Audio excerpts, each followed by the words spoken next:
Hablando del huracán, quería yo conectar esto del huracán, porque fíjese cómo hay personas que han perdido todo grado pues digamos, de respetabilidad, que son muy cínicos, ¿no? Y es el caso de Felipe Calderón, que aprovecha este miserable cada tragedia para golpear y para llevar agua a su molino, ¿no? Para tintes políticos. Y justamente lanzó un tuit a propósito de esta situación tan dolorosa en Acapulco. Y ahí está, lo está viendo usted en pantalla. No me lo quiten porque lo estoy leyendo de allí de la pantalla. Donde dice que ha sido devastado por el huracán categoría 5, y más adelante dice que el pueblo no fue advertido suficientemente y menos movilizado a lugares seguros. Dice, además, el gobierno ya se gastó el fondo de desastre en sus caprichos y en gasto electoral. Ahí le dejamos, fíjense con qué prueba, ¿no? Puede decir este miserable ser, este genocida de Calderón, que se gastó el dinero de los desastres naturales en cuestiones electorales y en caprichos, ¿no?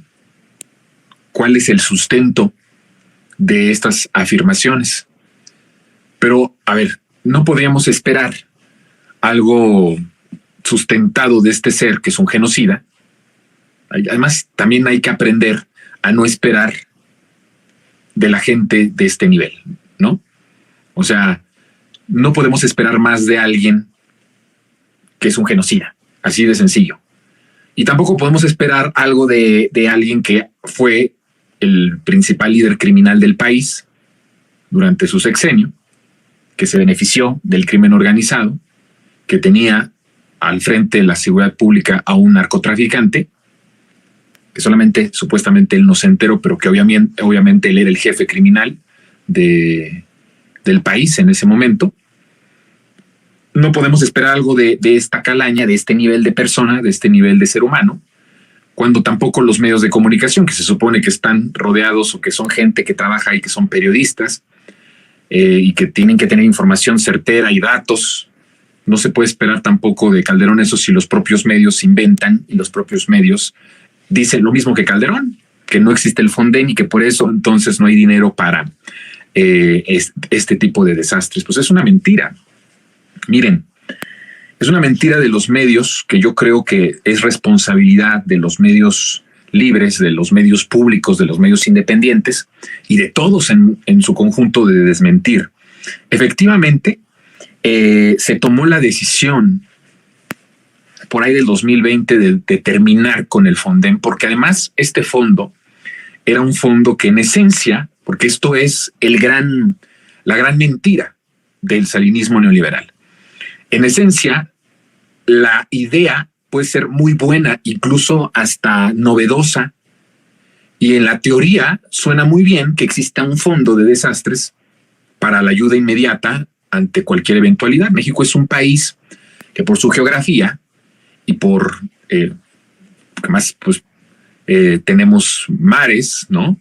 Está el Golfo, está el Pacífico, tenemos también un territorio que es muy sensible a los sismos. Entonces es un país que evidentemente pues necesita un fondo para un sismo, para un huracán. Son cosas que así nos tocó vivir, pues es la naturaleza, eso no lo podemos parar. Y en esencia, pues en teoría el Fonden se escucha muy bien. Incluso nadie en su sano juicio desaparecería algo como el Fonden si nos quedáramos en la teoría de por qué existe y de para qué existía en ese momento, ¿no? El problema es que como el salinismo neoliberal no funciona sin corrupción, no funciona sin crear desigualdad, no funciona, o sea, no es que no pueda, más bien no es que no quiera, es que no puede, ¿sí? Está hecho este sistema o estaba hecho este sistema pues para beneficio, para beneficiar a unas cuantas personas, a los cuates, a los amigos, a las familias. a sus familias, no a las familias mexicanas, no, a sus familias. Es un sistema cuyo motor y cuya gasolina es la corrupción. No puede avanzar si no es por medio de la corrupción. Entonces, en teoría era muy bueno, pero al momento de llevarlo a cabo, pues encuentras que el Fondem lo que hizo es que sí tenía recursos, pero esos recursos contrataban a empresas, a diferentes empresarios con sobreprecios para reparación de algo, para llevar a cabo alguna, incluso para la compra, por ejemplo, de los electrodomésticos a un sobreprecio impresionante, porque era un arreglo entre el gobierno y entre los empresarios o entre los intermediarios que se llevaban un moche por cada cosa que se compraba. Posiblemente llegaba el refrigerador y llegaba la cocina y llegaba lo que sea de los electrodomésticos que se echan a perder evidentemente con el agua en estas zonas en donde están pues propensos a inundaciones por este tipo de desastres naturales. Y lo que sucedía era que pues sí llegaba, pero el dinero con el que se compraba ya llevaba un moche para el beneficio de una empresa o de unos empresarios.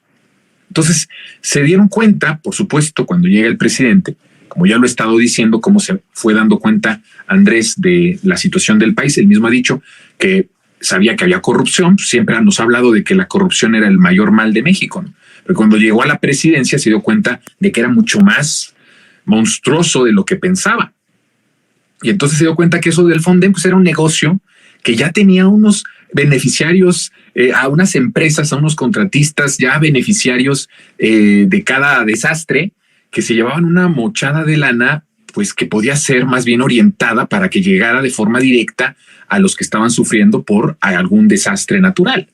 Entonces, el presidente termina con el Fondem y la narrativa inmediatamente después de que termina y ahora que está pasando esta tragedia, que además es un récord, no ha habido en la historia de nuestro país un huracán que pase de intensidad 1 a nivel 5 tan rápidamente en unas cuantas horas como lo sucedido con este huracán. Entonces, evidentemente que también es algo que es muy fuerte y esto genera, pues evidentemente, mucha especulación, mucha mala leche y que muestra a los políticos de la calaña y del nivel de Calderón, que es un genocida, a hablar y a decir este tipo de cosas. Entonces, se dice ahora, se dijo entonces y se dice ahora, aprovechando esta tragedia en donde hay gente que está sufriendo. ¿Usted cree que a Calderón le importa que estén sufriendo nuestros hermanos y hermanas de Acapulco? ¿Usted cree que a él le importa eso? ¿Cómo le puede importar a este genocida la vida de las personas? Pues no tiene sentido. Todo es solo con la intención política, pero además mintiendo porque está diciendo mentiras. A ver, sí, es verdad que se terminó con el Fondem. Ahí ya quitemos la imagen de Calderón. Ya la gente sabe que es despreciable el tipo, quiero decirle, es despreciable este ser. Y bueno, a ver, vamos a poner